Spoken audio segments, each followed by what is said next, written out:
Before we go over, we went over one step, we're going to go over a two-step blitz, but now,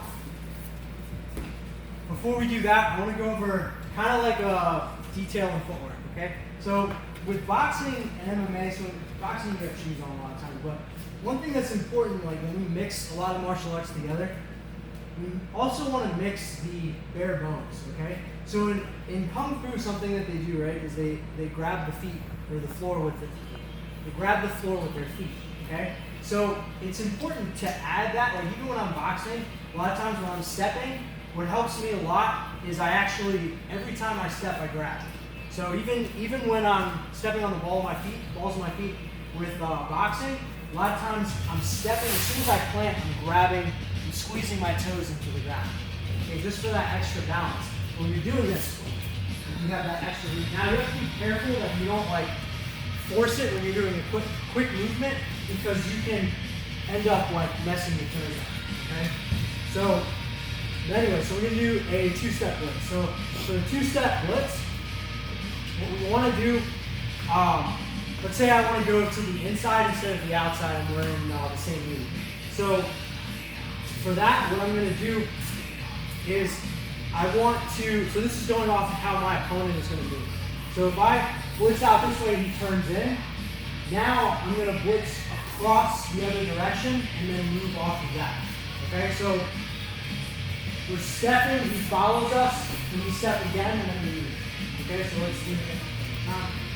Step, step. Okay, so that's where we're adding that second step.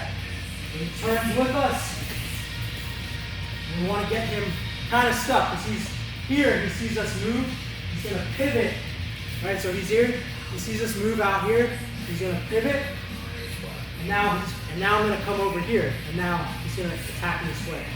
Okay, so one more time. Move, right? Move again, come in.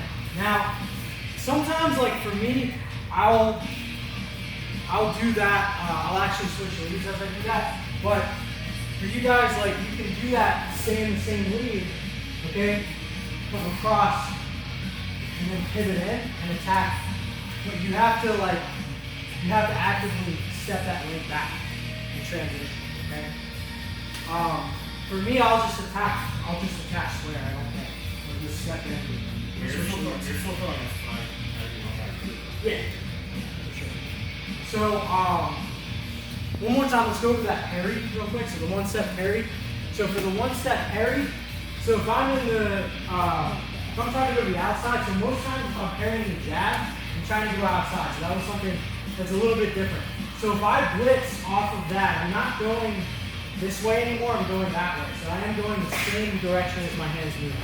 So if he steps forward, right, I'm going to blitz out to this side. Now, it's the same concept. It's almost like the one-step, or the two-step. So he comes in, right, I want him, he's going to have to square up to me, right, and that's where we strike.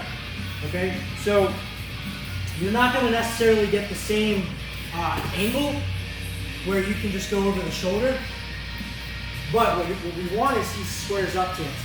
We want him to square up to us where we're loaded and he's not. Okay, so he steps in, and that's where we hit. Okay, so that's the reaction that I want. Is as he squares up to me, I'm ready to hit him, and he's just realizing what's going on. Okay, that's good.